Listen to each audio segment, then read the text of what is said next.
Hello, എന്തൊക്കെയുണ്ട് വിശേഷം? എല്ലാവർക്കും സുഖമല്ലേ? അപ്പോൾ ഇന്ന് വേറൊരു ലഞ്ച് ബോക്സ് പാക്കിംഗ് ആണ് കേട്ടോ.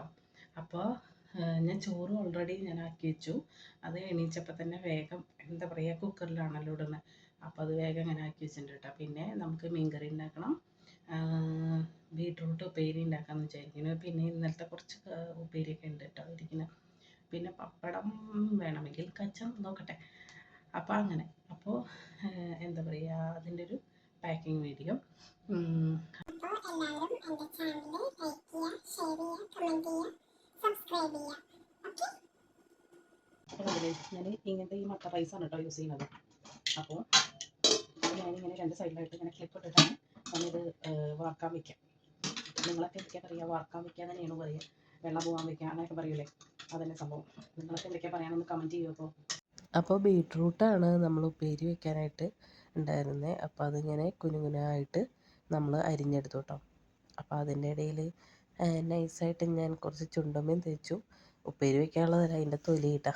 അപ്പോൾ ഞാനങ്ങനെ അങ്ങനത്തെ കുറച്ച് എന്താ പറയുക, കലാവിരുതുകളൊക്കെ കട്ടിക്കൂട്ടിയിട്ടുണ്ട്.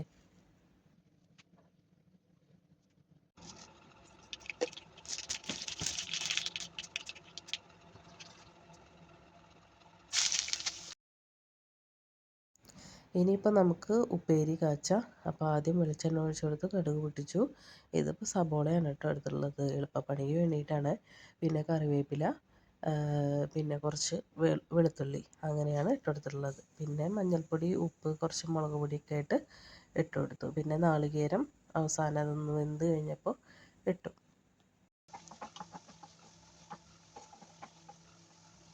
അപ്പോൾ അയലയാണ് കറി വെക്കാനുണ്ടായിരുന്നത് കേട്ടോ. അപ്പോൾ ആകെ ഒരു അയല ഉണ്ടായിരുന്നുള്ളൂ, അതിനെ 3 കഷ്ണമാക്കി. പിന്നെ അതിൽ 2 കഷ്ണം കുടംപുളിയും പച്ചമുളകും പിന്നെ തക്കാളി, മഞ്ഞൾപ്പൊടി, മുളക് പൊടി, ഉപ്പും കൂടി ഇട്ടിട്ട് തലേ ദിവസം അത് വേവിച്ച് വെച്ചതാണ്. പിറ്റേ ദിവസമാണ് ഞാൻ നാളികേരത്തിൻ്റെ പൊടിയാണ് കേട്ടോ ചേർക്കുന്നത്. എന്നിട്ട് അതിലേക്ക് മഞ്ഞൾപ്പൊടി, മുളക് പൊടി, കുറച്ച് മല്ലിപ്പൊടിയും കൂടി ഇട്ടിട്ട് അരച്ചെടുത്തു.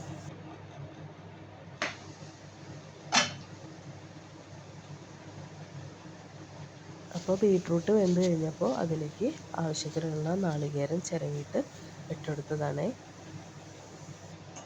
പിന്നെ കറി കാച്ചാനുള്ളതിലേക്ക് വെളിച്ചെണ്ണ ഒഴിച്ചു കൊടുത്തു.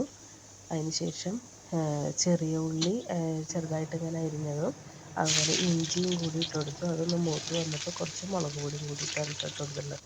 അപ്പോൾ ഞാൻ കറിവേപ്പില എന്ത് ചെയ്യുന്നതെന്ന് വെച്ചാൽ കറീൻ്റെ മേലേക്ക് ഇങ്ങനെ ആദ്യം തന്നെ ഇട്ട് വെച്ചിട്ടുണ്ടായിരുന്നേ. അപ്പോൾ ഞാൻ പപ്പടം കാച്ചിയില്ല കേട്ടോ. പിന്നെ 2 തരം ഉപ്പേരി ഉണ്ടായിരുന്നു, തലേ ദിവസത്തെ ഉപ്പേരിയൊക്കെ ഉണ്ടായിരുന്നു. പിന്നെ ഒരു തലേ ദിവസത്തെ മീനിൻ്റെ ഒരു കഷ്ണമൊക്കെ ഉണ്ടായിരുന്നു കേട്ടോ.